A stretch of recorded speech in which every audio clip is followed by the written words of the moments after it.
कि एक बाबा खुले मंच से एक धर्म विशेष के बुनियाद पर हिंदू राष्ट्र की मांग करता है और उसको हम आतंकवादी ना कहें तो क्या कहें बताइए। पता है ऐसे राजनीतिक प्यादे पहले भी आए हैं, ना सिर्फ इसमें भारतीय जनता पार्टी की गलती है बल्कि कांग्रेस ने भी इसमें अहम भूमिका निभाई है।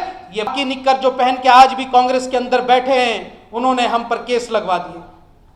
उन्होंने यहां से 100 पुलिस कर्मियों को भेज दिया ताकि यहां से कोई इंसाफ के खिलाफ आवाज ना उठा सके। वो सब भी इक्वली जिम्मेदार हैं आज जो अल्पसंख्यकों का जो हाल हो रहा है। बड़ी साजिश जो हमारी बेटियों के खिलाफ हो रही है, उस पर पार्लियामेंट में भी और सुप्रीम कोर्ट में भी जो है सो मोटो कॉग्निजेंस लेकर के इस पर बातचीत होनी चाहिए।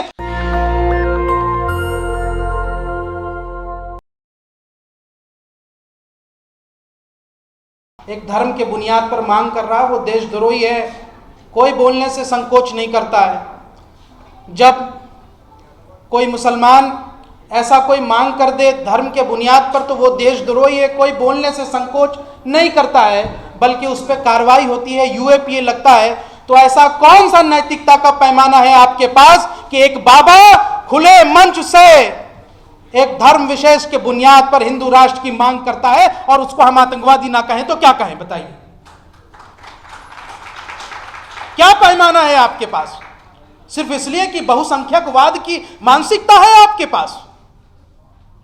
तो इस मंच से मैं आप मीडिया कर्मियों के हवाले से बता देना चाहता हूं, बता दीजिए उन बाबा और उनके सारे चाहने वाले और उनको एजेंडा के तौर पर इस्तेमाल करने वाली पार्टियों को कि यह भारत भूमि ऐसी है कि ये पूरा देश एक हिंदू राष्ट्र तो क्या, इसका एक भूभाग एक टुकड़ा भी किसी धर्म के बुनियाद पर राष्ट्र नहीं बन सकता। इसकी विविधता ही ऐसी है। और ये मैं अपने दम पर नहीं कह रहा हूं, मैं इस देश के उन सेकुलर हिंदू भाइयों के दम पर कह रहा हूं, उन विभिन्न जनजातीय कम्युनिटी की बुनियाद पर, उन अल्पसंख्यकों के बुनियाद पर कह रहा हूं जिन्होंने इस देश को सींचा है, जिन्होंने पिछले 75 वर्षों में इस देश को आज का भारत बनाने में अपनी बड़ी कुर्बानियां दी हैं। पूछिए जरा इन संघ के मानसिकता वालों से कि क्या कुर्बानी है उनकी आजादी में। आज बने बनाए सत्ता मिल गई झूठ के बुनियाद पर तो हवा में उड़ने लगे हैं। यही देश के लोग हैं जो इनको यहां से इस देश से भागा इस सत्ता से भगाने का भी काम करेंगे। थोड़े दिन आप इंतजार कीजिए। इसलिए किसी राष्ट्र, ये देश, ये भारत को भारत ही रहने दीजिए। इसमें ही हमारी और आप सबकी भलाई है। और मुझे लगता है बहुत पुरजोर तरीके से उस मुद्दे पर अपना मौकूफ रखना चाहिए। मुझे पता है ऐसे राजनीतिक प्यादे पहले भी आए हैं, ना सिर्फ इसमें भारतीय जनता पार्टी की गलती है बल्कि कांग्रेस ने भी इसमें अहम भूमिका निभाई है। ये बाबा कौन है? ये बाबा वही है छत्रपुर के आश्रम में कमलनाथ जी के लोगों का जिनका पैसा लगा है, उन्हीं प्यादों से उठ करके आज उनकी बनाई हुई चीजें फायदा उठा रही है भारतीय जनता पार्टी। यह हकीकत है। आप पता कर लीजिए मीडिया के लोगों से। जुनैद और नासिर के जब हत्याकांड हुई तो हम राजस्थान में हम लोग गए, पूरी टीम गई और हमने उस पर आंदोलन किए, हमने इस पे इंसाफ की मांग की, गुहार की। तो जिसके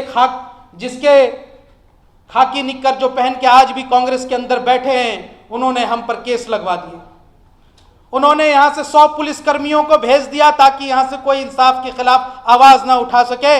लेकिन आज भी हम मांग करते हैं कि आप भाजपा शासित राज्यों में जब कोई घटना घटती है तो पूरी तरीके से आवाज उठते हैं। जब कांग्रेस शासित राज्य में कोई घटना घटी तो आप इंसाफ की मांग करने वालों को ही जेल में डाल दिए। ये कौन सी नैतिकता का पैमाना है? इसलिए जो सत्ता में है और जो सत्ता में नहीं है वो सब भी इक्वली जिम्मेदार हैं आज जो अल्पसंख्यकों का जो हाल हो रहा है। इसलिए इंसाफ के लिए गलत को गलत और सही को सही बोलना चाहिए। पार्टी पॉलिटिक्स से ऊपर उठ करके बोलना चाहिए और यही काम हम मीडिया में करते हैं। तीसरा मुद्दा मैं संक्षिप्त में रखना चाहूंगा साथियों, जिसमें अब्दुल रहमान साहब ने भी बात रखी और सर शुक्रिया, मैं आपकी किताब पढ़ रहा हूं अब और पढ़ूंगा कि भगवा लव ट्रैप पे मीडिया चर्चा नहीं करना चाहता था। क्या है ये?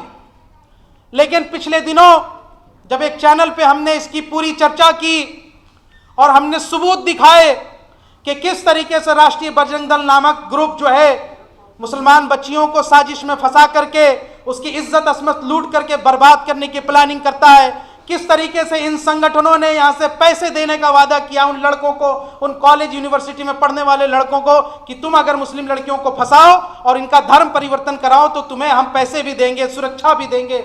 जब ये सब कुछ काम हो रहा हो तो हम उसको भगवा लव ट्रैप ना कहें तो क्या कहें?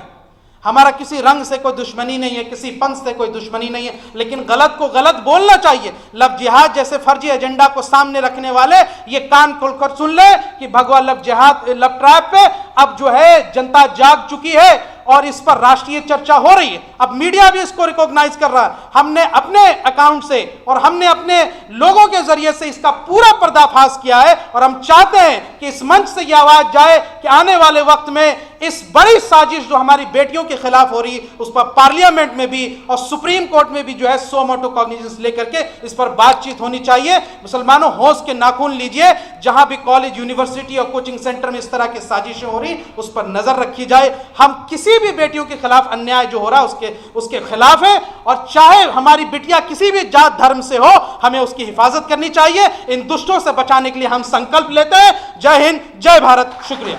नेशनल दस्तक की आपसे गुजारिश है कि अगर इसको बचाना चाहते हैं तो नेशनल दस्तक को सब्सक्राइब करने के लिए रेड कलर के सब्सक्राइब बटन को दबाएं, फिर बेल आइकन की घंटी दबाएं। नेशनल दस्तक को बचाने के लिए बहुत जरूरी है कि हर खबर को शेयर करें, लाइक करें, कमेंट जरूर करें।